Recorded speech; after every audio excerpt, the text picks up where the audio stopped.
então sobre integridade. Lembrando sempre que a gente está falando desse livro, são os capítulos desse livro chamado Diretrizes para o Êxito, psicografado pelo Divaldo Franco e através da psicografia feita pelo Divaldo Franco do Espírito Joana de Ângeles. E integridade é o capítulo 9. Bom, a gente não pode negar a possibilidade e nem a necessidade individual de alcançar o triunfo pessoal. Um psicólogo americano chamado Maslow, ele nos traz isso na pirâmide das necessidades que ele foi elencando. Ou seja, nós temos necessidades que quando elas são suprimidas, são satisfeitas, nós buscamos um pouco mais. Ou seja, aquele sempre a mais que a gente quer ter. Então, na base dessa pirâmide, a gente encontra as nossas necessidades fisiológicas. Comida, bebida, sono, aquilo que nós temos necessidade para que o nosso corpo realmente viva. A partir do momento que essas necessidades elas são satisfeitas, nós buscamos alguma coisa a mais. O segundo patamar é exatamente o patamar da segurança, necessidade de segurança. Abrigo, relacionamento, proteção, estabilidade. A partir do momento que nós conseguimos alcançar esse patamar, nós almejamos alguma coisa a mais. Que aí nós entramos nas necessidades sociais. Aí são a questão de relacionamento, a questão de afiliação a alguma coisa. Precisamos pertencer a um grupo. Essa é a nossa terceira necessidade. Quando nós alcançamos também essa necessidade, nós subimos um patamar e vamos atrás das necessidades de estima, ou seja, respeito e reconhecimento. É isso que nós realmente precisamos. E por último, o último degrau, o pico da pirâmide é exatamente a autorrealização. É aquela que quando a gente quer desenvolver pessoalmente, alcançar metas e realizar nossos sonhos. Quando nós perdemos qualquer um desses patamares, nós regredimos para o patamar logo inferior. Então, se a gente de repente perde o nosso emprego, que é a nossa parte de segurança, a nossa primeira necessidade, a primeira coisa que a gente pensa não vai ser autorrealização, pertencer a um grupo, é manter a nossa sobrevivência, conseguir alimentação para que a gente possa continuar sobrevivendo. É assim que funciona. Então, não dá para a gente negar que nós temos a necessidade de encontrar o nosso triunfo pessoal. Também não podemos negar, e nem é incompatível com a doutrina espírita e nem com a doutrina cristã, o direito de reter e de acumular bens materiais para o próprio bem-estar. Não é errado você juntar as coisas. Isso é normal, na natureza a gente vê isso. É necessário, às vezes, a gente juntar para ter uma provisão. O que se recomenda é que a busca desse triunfo pessoal, a busca do nosso bem-estar, não seja feita a qualquer preço. Para que a pessoa não se torne vítima do próprio egoísmo. Que não use as demais pessoas simplesmente como degraus que ela vai usando, pisando enquanto ela está crescendo, enquanto ela está subindo nessa busca do triunfo pessoal. E que acaba deixando para trás o escombro das pessoas às quais ela pisou em cima. Ou seja, nós temos que ter ética.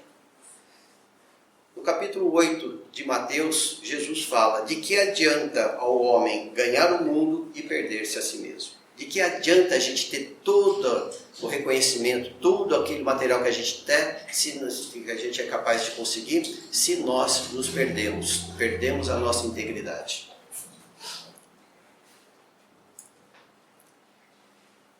Nesse mundo, onde apenas o sucesso que pode ser exibido aos outros é que realmente tem valor, aquele sucesso íntimo nosso, aquele que nós vencemos a nós mesmos, que não tem como demonstrar para os outros ficarem admirando, esse não tem tanto valor. Mas nesse mundo em que apenas o sucesso que pode ser exibido é que tem valor, embora muito desse sucesso que é exibido, ele é apenas de faz de conta, é apenas uma fantasia que é para demonstrar aos outros aquilo que a gente quer que os outros vejam. Nesse mundo, falar de ética, falar de moral, falar de religiosidade pode ser considerado piegas, sem prole ou de gente inculta. É isso que normalmente algumas pessoas que se acham muito grandes, elas pensam. Religiosidade?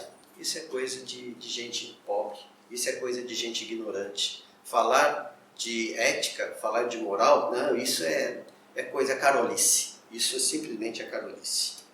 Nessa fuga dessas pessoas, né, elas negam a existência ou a utilização, elas negam a existência ou a veracidade, a utilidade de algumas coisas. Como, por exemplo, eu sou responsabilizado por aquilo que eu não acredito, aquilo que eu não conheço. Então, se eu negar, para que eu vou falar de moral? Porque se eu começar a pregar a moral, eu vou ter que usar a moral na minha vida.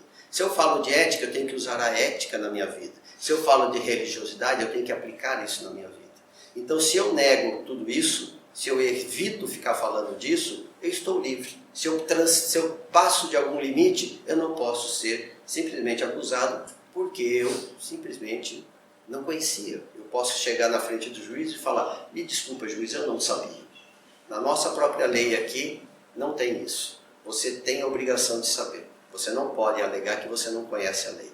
Ainda mais daquilo que a gente já tem noção, que são exatamente as leis divinas. Nessa fuga, desejam manter junto a elas o maior número de pessoas desavisadas possíveis que eles conseguiram. Porque desse modo, formando aquele grande bloco de pessoas que pensam como eles, né, que eles conseguem convencer, eles conseguem diminuir o sentimento de culpa que eles mesmos sentem. Porque aí eles vão falar: vejam quantos que gostam, que pensam como eu, vejam quantos que querem ser exatamente como eu. Então eles começam a falar: isso é natural, isso é o que deve ser, o resto é simplesmente balela. A religiosidade, não só para muitos, mas podemos dizer para a maioria, é uma grande bússola que indica qual é o caminho correto que a gente deve sempre seguir. A religiosidade é ligação pessoal nossa com Deus. Então ela não deve ser imposta a ninguém. Ela não deve ser exibida como troféu para ser admirada ou para ser cobiçada pelos outros. Também não deve ser cobrada daqueles que não querem ter religiosidade. E nem diminuída quando a religiosidade da outra pessoa é diferente da minha. E eu digo religiosidade porque é diferente da religião. A religião são exatamente os rituais e os dogmas de uma coletividade. A religiosidade é uma experiência pessoal. É algo que existe entre nós e diretamente com Deus. Essa é a diferença entre um e outro. Enquanto uma é formal, uma é material, ou seja, é para o dia a dia, para viver em comunidade, a religiosidade é que realmente tem valor, porque é aquilo que nós carregamos dentro de nós e que nos faz nos ligarmos a Deus.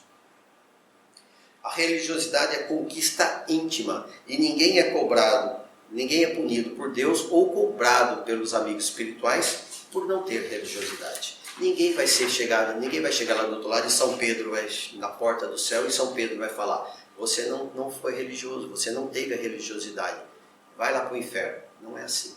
O que você faz com isso é que realmente a sua conduta no dia a dia que realmente tem valor. O que é esperado de nós é que nós usemos a ética no trato interpessoal. Isso quer dizer tratar o nosso semelhante com verdadeiro respeito e tanto aquele que vive sobre o nosso próprio teto, junto conosco no nosso teto, ou no nosso trabalho, ou aquele que apenas ocasionalmente nós encontramos no decorrer da vida. Ou seja, com todas as pessoas. Não é com esse ou só com aquele, mas com todas as pessoas com as quais nós encontramos, devemos usar a ética. E eu falo de ética e não de moral, porque a moral ela é volátil. Ela varia conforme o tempo e conforme o local. Para a gente ter uma ideia, alguns anos atrás não era adequado uma mulher usar calça comprida. Tinha que ser vestido. Hoje em dia, a gente sabe que já não é mais assim. Já a ética não. A ética ela é universal e perene. Então, as mulheres têm os mesmos direitos dos homens. Pode não estar sendo cumprido, mas as mulheres têm os mesmos direitos dos homens. A gente verifica como uma coisa é diferente da outra. O afastamento das pessoas da religiosidade se acentuou principalmente no momento depois da Revolução Industrial, na segunda metade do século XVII, 1750 em diante. As inovações que foram surgindo, aquilo tudo que foi desenvolvido com a Revolução Industrial, trouxe um ganho imenso na forma de viver das pessoas naquele mundo, naquele momento. Mas trouxe também alguns males que a gente ainda sofre a repercussão deles até os dias de hoje. Essa revolução, por exemplo, despertou nas pessoas o individualismo. Fez com que elas passassem a se concentrar mais nas suas próprias necessidades e desejos do que no bem-estar coletivo. Então, a gente começou a ficar cada vez mais egoísta. E esses desejos pessoais, com o tempo, eles foram se tornando cada vez maiores. A gente quis ter cada vez mais, conservar cada vez mais, mas apenas para nós. E isso foi causando o acúmulo de bens e acentuando as diferenças sociais dentro daquela sociedade, dentro de todas as sociedades. Mas ela trouxe também o racionalismo, que tem o seu lado muito bom, porque levou as pessoas a buscarem na razão, na explicação científica das coisas, as causas dos fenômenos naturais, tirando deles aquela visão que a gente tinha e que tudo era fantástico, tudo era inusitado, tudo era miraculoso. Tudo era, tudo que era assim, você conseguia fazer alguma coisa, de repente, não, isso é uma coisa lógica, isso é uma lei da natureza, isso funciona desse jeito.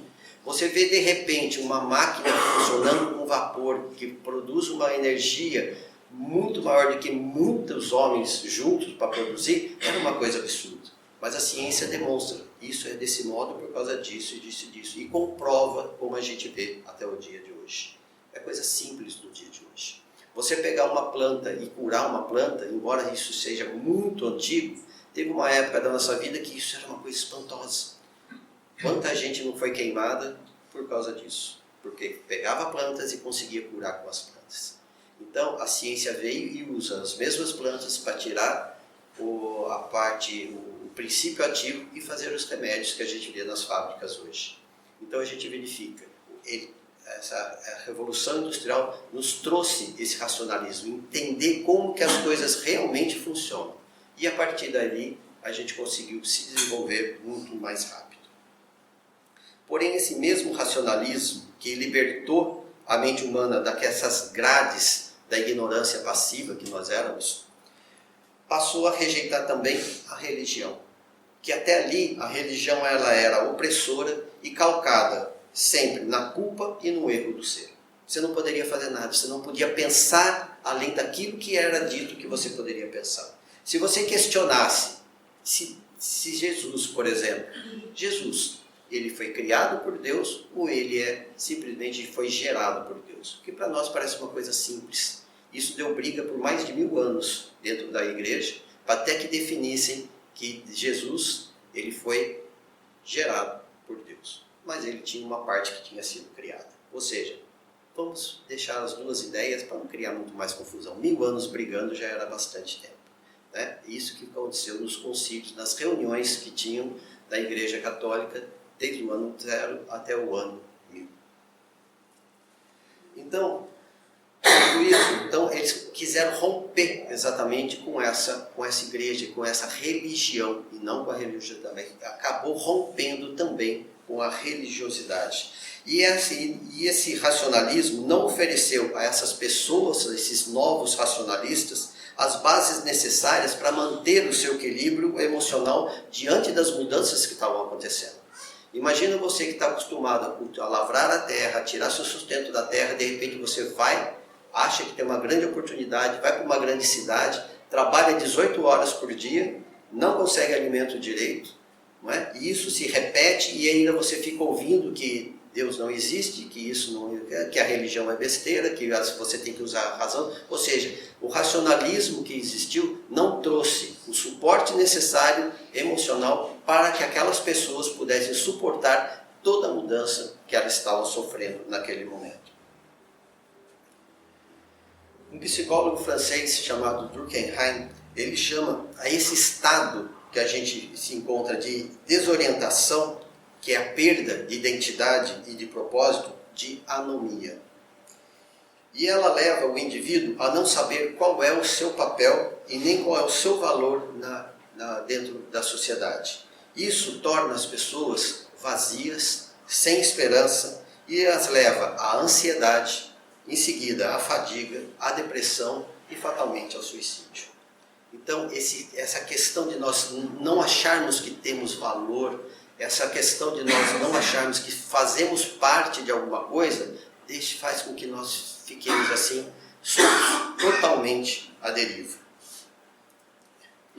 E o resgate dessa massa humana que se sente assim vazia, que flutua sem um ponto de apoio, pode se dar pelo retorno ao conforto que a fé acaba trazendo ao ser humano. Porém, essa fé, ela tem que ser pautada pela razão. Não pode ser pautada em fantasias ou devaneios de alguns que se dizem iluminados, que acabam aparecendo, e a gente encontra muito fácil isso nas redes sociais hoje em dia. Também não deve ser naquela fé cega, e desculpa a palavra, mas também estúpida, que finca na mente das pessoas dogmas, preconceitos, e que ameaça a qualquer um de heresia ou de castigo no inferno, como a gente vê em muitas igrejas que acabam aparecendo ali. Essas religiões que pregam mais o ganho material do que a importância de realmente sermos bons.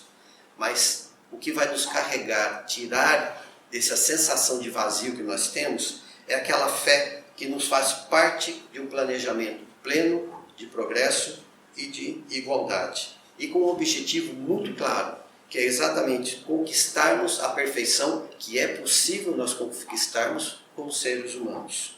Aquela perfeição que só pode ser alcançada através da vontade de cada um, e não pela graça da submissão, e não pela graça de graça. Nesse universo, a gente só consegue o progresso, só consegue chegar na perfeição através do esforço. Qualquer um que acha de maneira diferente está sendo um universo errado. Talvez de um outro possa ser sem o esforço. Nesse universo que a gente está, através do esforço próprio que a gente vai chegar. Não adianta eu dizer, mas eu sou espírita desde criancinha. Se eu não me esforço em ser uma pessoa melhor, eu não alcanço o meu progresso. Se eu não me esforço em adquirir aquilo que eu preciso, eu não alcanço o progresso. Não basta ter fé, não basta apenas acreditar que eu sendo dessa ou daquela agremiação, eu estou garantido em um lugar melhor lá no céu. Uma dessas crenças libertadoras, ou acolhedoras e progressistas é o Espiritismo.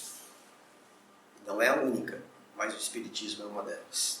É uma das doutrinas que, ao explicar a origem e a natureza dos espíritos, ao falar sobre a finitude do corpo físico, porque esse corpo que nós temos, ele vai morrer um dia, tenho certeza disso. Ninguém vai ficar para a eternidade com esse corpo físico. E ao demonstrar que nós vivemos, a nossa existência prossegue em outros padrões de vida, que é o que nós chamamos de mundo espiritual, que é quando nós, espíritos, libertos do corpo, nós vamos viver em uma dimensão diferente, como nós falamos, ou em um estágio de vibração diferente. Ela acaba nos ensinar que aquela ambição sem limites e aquela vontade de usufruir das coisas materiais, sem pensar nas consequências de como nós de usufruir e daquilo que da maneira como nós conquistamos esse usufruir, geram perturbações na nossa mente. E que quando nós não enlouquecemos ainda aqui encarnados, nós resvalamos na loucura do outro lado da vida. Quando nós constatamos que as falhas nossas ainda estão conosco. E que era pura ilusão aquela ideia que a gente tinha de que o corpo morto, todas as nossas más práticas tinham acabado juntamente com eles. E ele passa a ser consumido pela culpa e fica fustigado o tempo todo pelas suas lembranças vívidas e das próprias ações e da constatação do tempo perdido.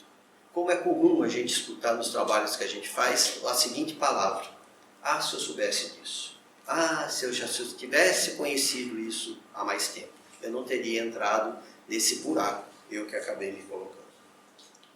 Essa doutrina também nos traz a certeza de que nós teremos a chance de repassar pelo aprendizado, para fazer certo aquilo que a gente não conseguiu fazer da primeira vez. E nós passamos pelo aprendizado através da reencarnação. Nós, espíritos, voltamos em corpos diferentes daquele que nós tínhamos. Viveremos vidas diferentes daquela que nós vivemos. Mas o objetivo ainda é o mesmo, alcançar a perfeição que é possível nós alcançarmos. Nós também vamos ter a chance de reparar o que nós estragamos e de que nesse processo nós não estamos abandonados de forma nenhuma. Temos do nosso lado irmãos dedicados que estão sempre a nos auxiliar e acima desses irmãos nós temos uma força criadora que nos dá condições que precisamos para progredir e alcançar nossa felicidade. Essa força criadora é aquela que nós chamamos normalmente de Deus. Nesse caos dessa modernidade em que a gente está mergulhado, onde muitos não creem em nada, enquanto outros creem, mas não entendem naquilo que creem. Cabe a cada um de nós tentar ser íntegro, o que significa ser coerente, ser autêntico nas suas ações, nas suas palavras e nos seus pensamentos. Autêntico quer dizer ser verdadeiro consigo e com os demais. Que aquilo que a gente fala realmente reflita nas nossas ações, que reflita realmente os nossos pensamentos, os nossos sentimentos. Coerente é ter e manter a postura ética e moral consistente, firmes e constantes. Não eventualmente, mas firmes e constantes. O tempo todo nós temos que usar a ética.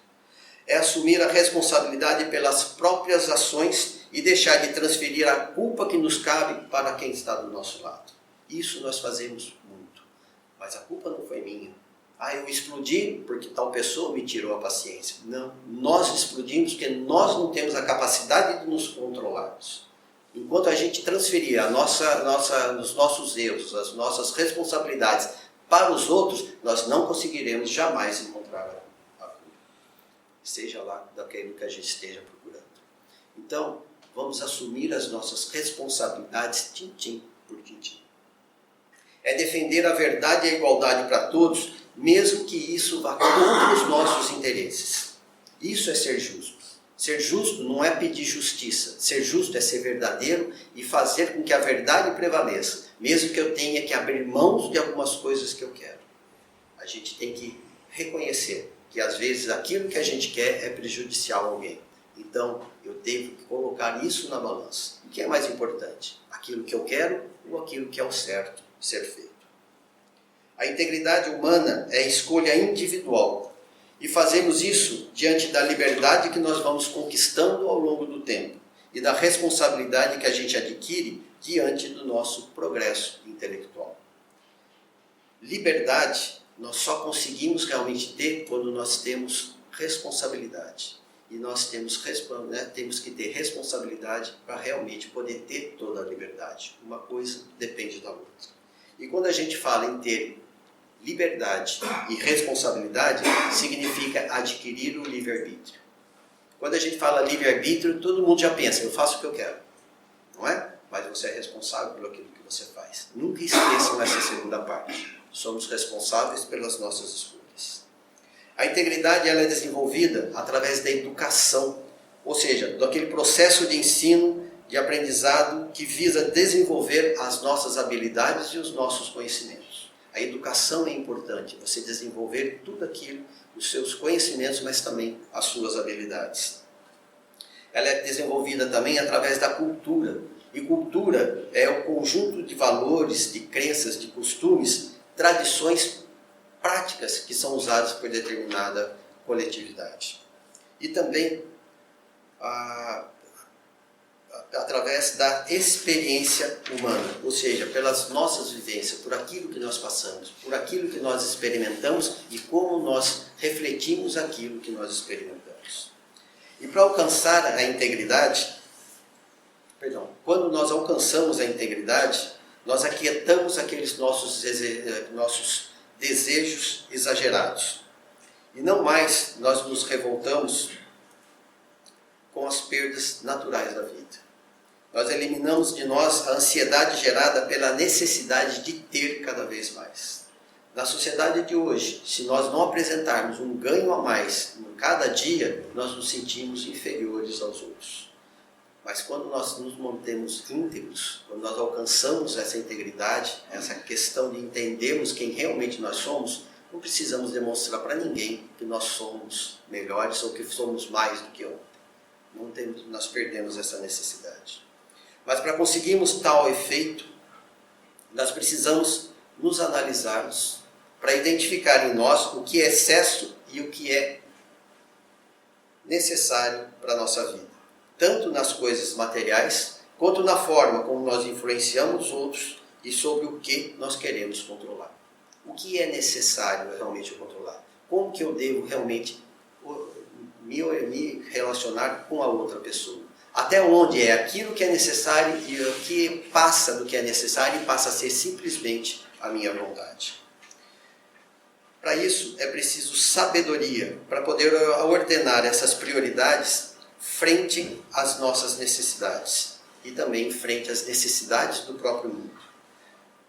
E traçar um rumo certo para poder executar essas nossas prioridades. É necessário muita sabedoria.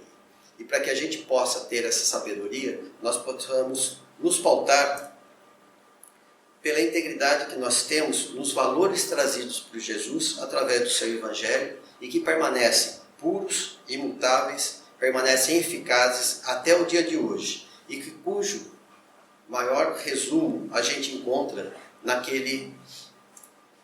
recomendação: fazer aos outros o que queria que te fosse feito.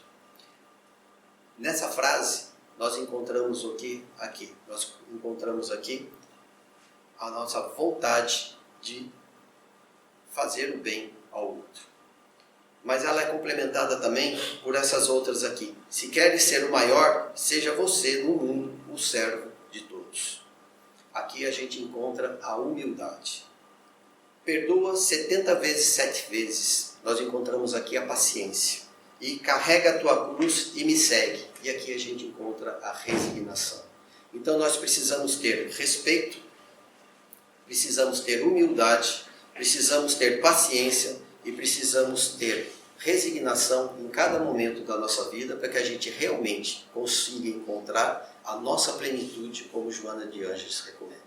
Então que a gente tenha realmente, pare, analise a nossa vida em cada momento, não uma vez só, mas a cada momento, em cada dia, que a gente pare, pense e reflita como nós agimos em relação aos outros. Esse é o nosso estudo de hoje. Então eu desejo que cada um de nós possa, quando sair daqui, se sentir melhor do que quando chegou. Graças a Deus.